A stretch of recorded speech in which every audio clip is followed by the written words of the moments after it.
All right, now we're just talking about that Senegal story, and for more on that, we cross to my colleague Aphumelele Mdlalane. Thank you so much, Aphumelele, for joining us. Just tell us what's happening where you are. All I can tell you is that it's a bit tense here at Senegal Police Station. As you can see behind me, it's the ANC Youth League members are here just to demonstrate their dissatisfaction. We know that 21-year-old Brendan Horner was found, of course, killed at a farm on Friday, and the accused appeared in court yesterday, where we saw hundreds of farmers. Of course, it was a terrible scene there, and also we saw that people were, of course, on social media. They were very discomforted about what transpired, especially that there hasn't been any arrests that have been made. Also, not long ago, I talked to the Free State Police. They did confirm that no arrests yet have been made, but they are still looking at the CCTV footage and saying that the arrests are imminent. Now we're here at the police station of Senegal, whereby the ANC Youth League in the Free State is here to open a case against the farmers who, of course, went on rampage yesterday and overturned and set alight the police vehicle. Now they're here at the ANC Youth League saying that this is disturbing. We saw many, even the statements from also the police ministry and also Ronald Lamola, the Justice Ministry, and also here in the province we saw the ANC PEC also released a statement being against condemning the violence that occurred yesterday, and also being against the Afri Forum remarks, whereby they were saying what happened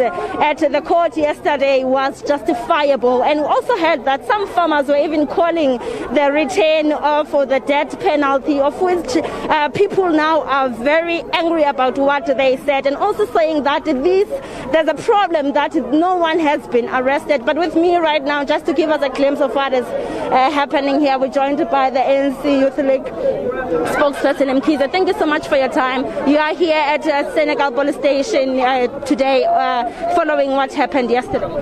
Look, as young people of the African National Congress, we are very angry and disturbed and disgusted by what transpired yesterday. White people have never been apologetic of what they have done to South Africa when they oppressed us, and they still even today show us a meekly finger. And we are here today to open a case against the undermining of the state that happened yesterday. We are here to open a case of malicious damage to the property of the state. We also want to make it clear that white people in South Africa are equal to us. They are not better. We're here to make sure that we're going to dismantle white supremacy, white privilege. We are going, in fact, when we speak about land expropriation, we are going to start there at Orania in the Northern Cape and make sure that white people understand that this is our land, not theirs. They understand and respect the government of the African National Congress that is leading our people. It cannot be that our people were killed in Marikana, but police yesterday folded arms when it was white people who were doing what they were doing yesterday, insulting our government, insulting our people, and turning our mothers and fathers to their puppets by making them hold placards so that they can be able to pay them. We're very angry as the ANC Youth League. All right, Mkhize, tell me, what are you saying about, now we're hearing that no arrests have been made yet? Now that shows that there is white supremacy in South Africa, because if it was black people who were protesting yesterday and they did malicious damage to government's property, it tells you that those people, if they were black, they would have been behind bars today. If they were black, the media would be going all around about people who have destroyed the property of government, but it is not happening because it is white people. White people are not better than us. In fact, if they cannot stay in South Africa, they must leave South Africa. If they are not comfortable with staying and living with us, they must leave South Africa. Let's talk about the 21-year-old who died. What do you say about that? We know about the violence that had occurred, but someone died here. Look, someone died here, yes, I agree.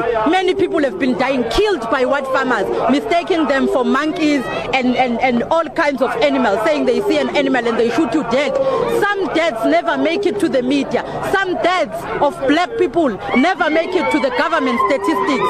But today we are told that we must be held at ransom because a certain person died. A lot of black people have been dying at the hands of white farmers, and we cannot just stand aside. We're not condemning the killing of white farmers or any farmer for that matter, because we also have a few black farmers. We're not condemning any killing. But what we're saying as young people is that it cannot be that our people have been killed by these very people, but our people have not damaged government's property. Then we are saying the call that we're making to the government as well is that they must stop fearing white people. They must stop being held at ransom by white people. White people do not rule us in South Africa, and white people, if they can't live with us, they must leave South Africa. The Constitution of South Africa must be reviewed. The Constitution which speaks about a right of what is happening in Orania, a right of Orania to exist. The Constitution must be reviewed, and those people, Orania is in South Africa. We can't have two countries in the same country. It can't happen. Not in our watch as these young lions. Let's talk about the statements that have been released. Are you happy about the statement that has been released by the Department of Justice, as well as police minister, saying that there should be imminent arrest? No, we're not happy. We are not happy because Begicele runs around when there is lockdown and people speak about liquor. He runs around, but here he couldn't run around when his own department was pissed on, when his own department property was destroyed. He could not be found. He could not be there. He released a mere statement. He fears white people, and people who are farm workers in KwaZulu-Natal have told him that they fear white people. Now we don't even recognize both statements that were released yesterday. I mean, you release a statement and property, South African Constitution, South African flags are banned by these white people. It can't be. All right, that's just the views from the ANC Youth League in the Free State, of course, saying that they are not happy, especially that there hasn't been arrests made yet, and saying that, of course, they want justice to transpire on what has occurred.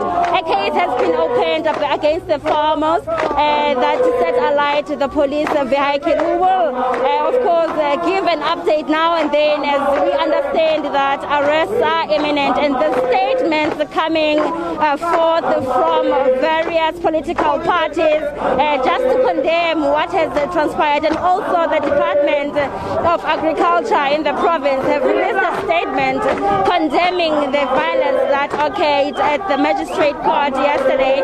We expect the two suspects who are charged of murder to appear in court next week, Friday. All right, that's my colleague there, Aphumelele Mdlalane, reporting from Senegal in the Free State.